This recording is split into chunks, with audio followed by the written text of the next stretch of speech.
Shri Gurubhyo Namaha, children. Let us start this new lesson. Should wizard hit mummy? When you were of very small age, your mother or your grandparents would have told you lots of stories at home. When that is bedtime stories, when you go to sleep or when you ask for stories, they would have told you lots of stories. Here in this lesson, we are going to see about a father who every day tells stories to his daughter, and she goes to sleep listening to the stories that is said by him. And when it comes to weekends, usually the story is told to her in the afternoon to make her have a small nap. So this is one of the stories, Should Wizard Hit Mummy, told by a father. Now usually parents, it is not possible for them to continuously keep reading to new stories and then tell the new stories every day for their own kids. But usually they used to make small adjustments in characters and then develop a new story and tell to their kids. This is in vogue. Suppose they are narrating stories from the epics, then we have the concrete theme of the story and it is easy to say. But when it comes to stories which a parent is developing himself or herself, a mother or a father, then a small changes are made from one story to another story. And small kids, with their inquisitiveness to listen to the story, they will not be much disturbed by the small adjustments which is made by the parent in narrating the story, but they would be happy to sit and listen to the story.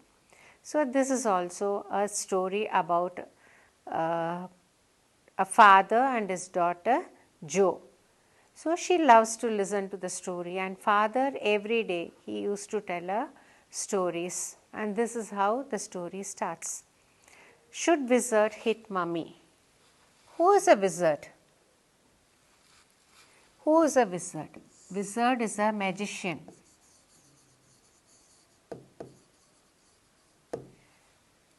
Who has powers to change, to manipulate, to do different things. So mummy is none other than mother. So the lesson starts, should wizard hit mummy? So there must be some reason why the title is given like this. So should a magician hit mummy? Why? Why should a magician hit mother? Let us go to the course of the lesson. And this lesson is written by John Updike. He is the author of this particular lesson.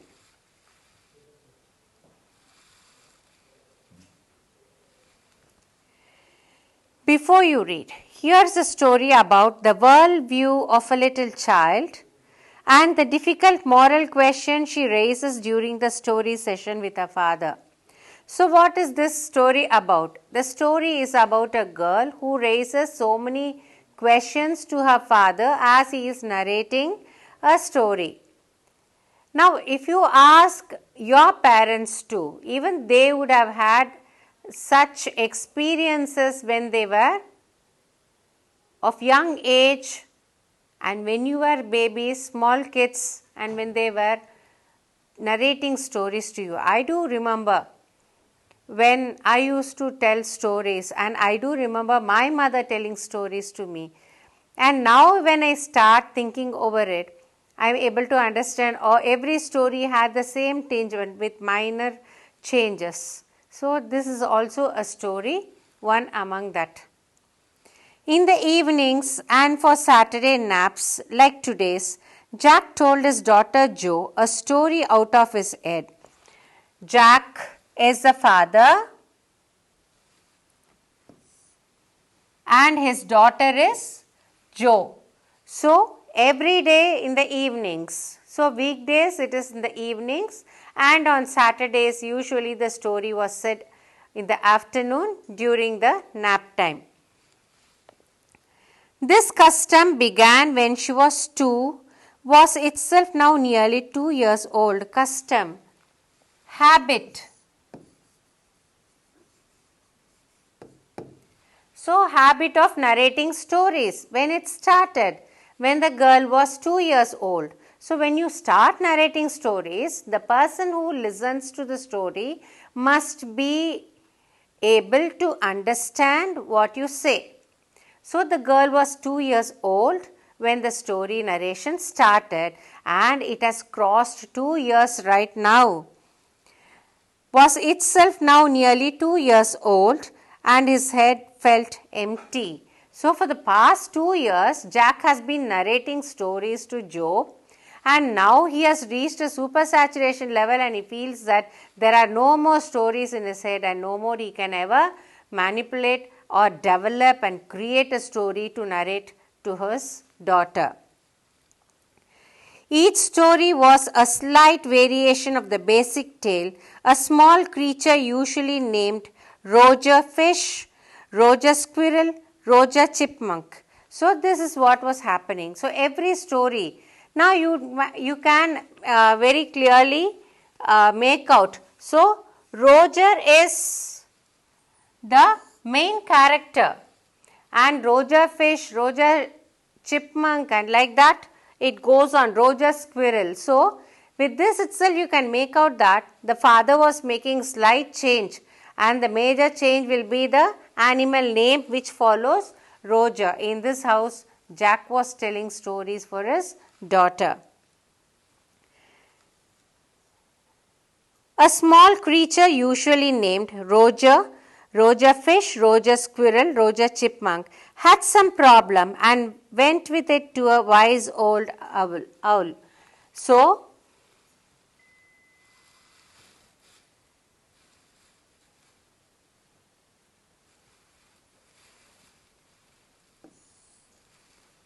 this Roger, any animal, whenever it had any problem, it went to the wise old owl. So, when your parents have narrated stories about animals, in every forest there will be one wise animal, and usually it will be wise fox, wise cunning jackal it is, but at times even these jackals are to be said to be wise when the parents are narrating stories, because it is our own imagination. Any animal can be wise, or there will be an elephant, or there will be a monkey. So, or there will be a rabbit, like this it goes on, the story goes on and on and on. And there will be one creature who is very, very wise, and here in the story it is the wise old owl which will give instruction, narration, give advices to the Roger.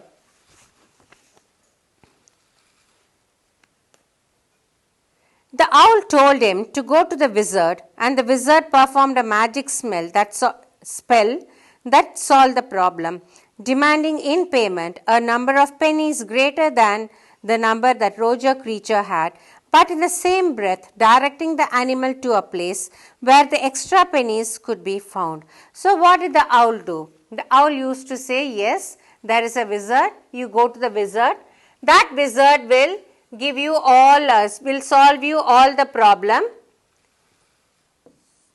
and the wizard will make a magic spell. So, it will say out something magically, it's a charm, magical charm.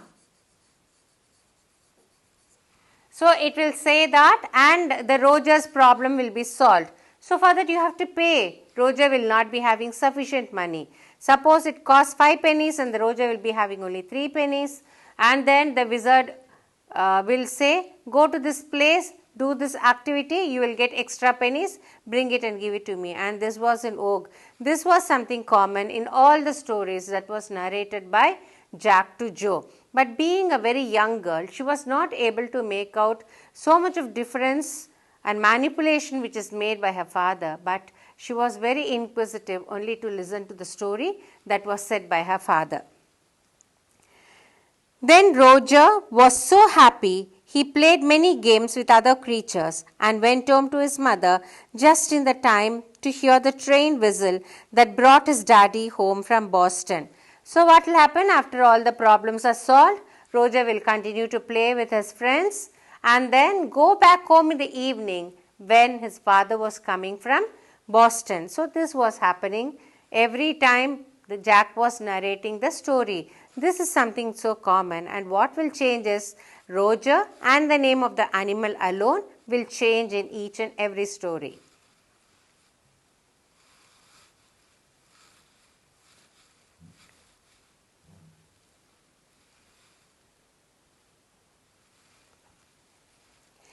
Jack described the supper and the story was over. So Jack used to describe. Now when father comes back, all of them will sit together. Roger and that animal, and then Roger's mother, Roger's father, everyone will sit together. They'll have the supper. So he will tell what all they had for the supper. He will narrate to his child, and then the story will get over. This is how every day the storytelling was going on. Working this way through this scheme was especially fatiguing on Saturday because Joe never fell asleep in naps anymore, and knowing this made the rite seem futile. Fatiguing, tiring. So Jack was feeling so tiring. It was so tiring for him. What is this? On Saturdays I am going on telling the story. This girl is not going to sleep at all. Usually bedtime stories are said for the children to go to sleep. They will be listening to the story, and at times even before the story ended the kids used to go to sleep. But this girl, Jo, she is so active, and making her sleep on Saturdays was really a very big problem for Jack. Working this way through this scheme was especially fatiguing on Saturdays, but Jo never fell asleep in the naps anymore. She has grown up, a girl of 4 years. You cannot expect her to go to sleep when the parents want. They will be having their own activities. They would like to play, and during unusual time they may go to sleep, because kids' behavior are always very different, not planned as per the parents. And knowing this made the rite seems futile. Rite is nothing but the everyday ceremony, every Saturday ceremony of narrating stories. Futile, useless, pointless.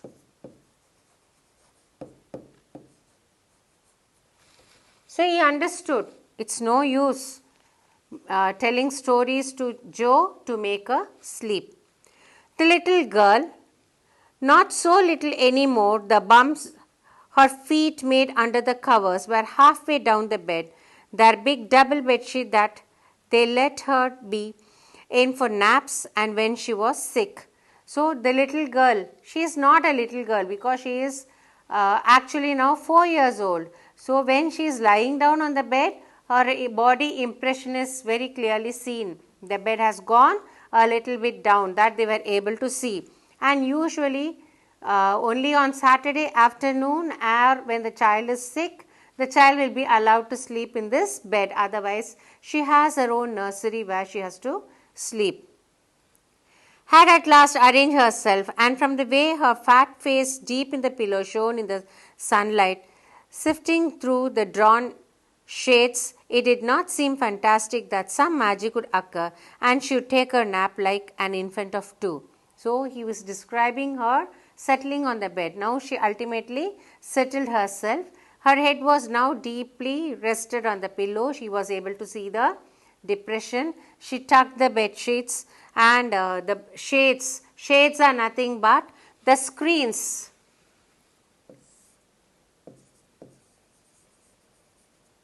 which is not transparent, which is opaque, which will not allow the sunlight to enter in, which will make the room dark so that it becomes easy for the children to go to sleep, because child psychology, when it becomes dark in the evening, they go to sleep. So afternoons also, he tries to pull the shade so that the room becomes dark and so that she would go to sleep. But here, he is finding it very, very difficult. It did not seem fantastic that some magic would occur, that she would take her nap like an infant of 2. So he is wondering, won't that be some spell, won't it be something fantastic, or some miracle occurs that she goes to sleep even now like a baby when she was 2 years old. Her brother Bobby was 2 and already asleep with his bottle. Jack asked, "Who shall the story be about today?" So she had a brother, his name was Bobby, and Bobby had already slept. He was 2 years old, he had already slept, having a bottle. He was sucking milk from the bottle and he was already sleeping there on the bed. And now the father asks, "About whom you want to hear the story today? About what shall we narrate?" That is what the father asks.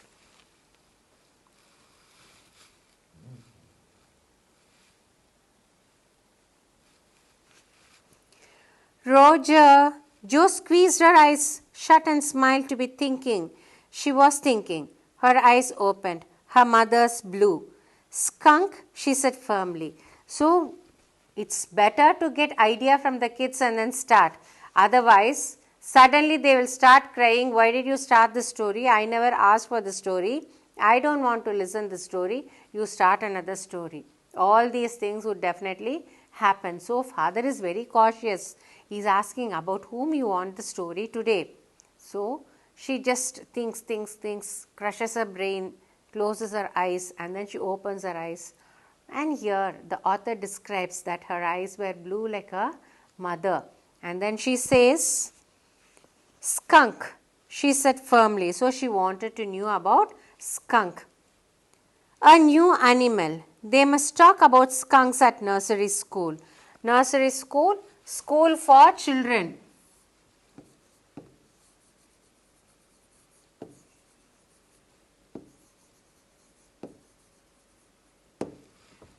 Everywhere you can see preschool, play school, all these are school for kids where the initial learning is given to them, introduction to learning is given to the kids. So this girl is talking about skunk and father is very sure that they would have spoken about skunk in her school, and that is why now the girl wants to know about Roger's skunk. So the story is going to be about Roger's skunk today.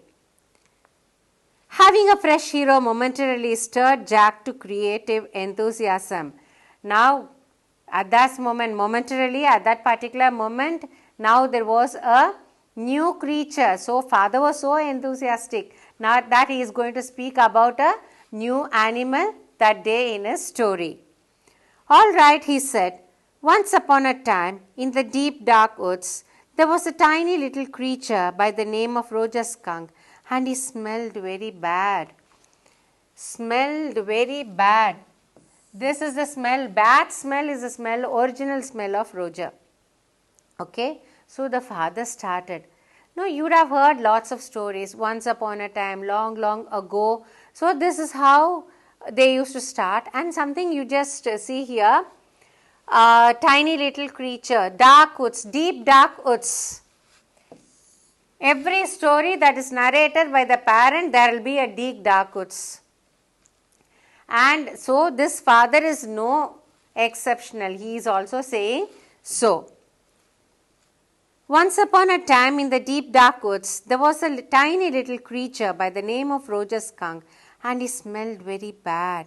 "Yes," Jo said. So when she acknowledges, yes, it is understood that her teacher would have told her that skunks smell very bad. So she acknowledges the moment father says, smelled very bad. He smelled so bad that none of the other little woodland creatures would play with him. Jo looked at him solemnly. She hadn't foreseen this. Whenever he would go out to play, Jack continued with zest, remembering certain humiliations of his own childhood. All of the other tiny animals would cry, "Oh, oh, here comes Roger's stinky skunk," and they would run away, and Roger Skunk would stand there alone, and 2 little round tears would fall from his eyes. So, he started, Roger Skunk was smelling so bad, and he continued with the story. And he says, narrates that skunk used to feel very, very bad and he used to cry. So let us continue the story. how Roger skunk is going to deal with its own problem among the other creatures in the forest in our next part. To receive our online lessons, please press the subscribe button and you will receive the latest updates. Thank you.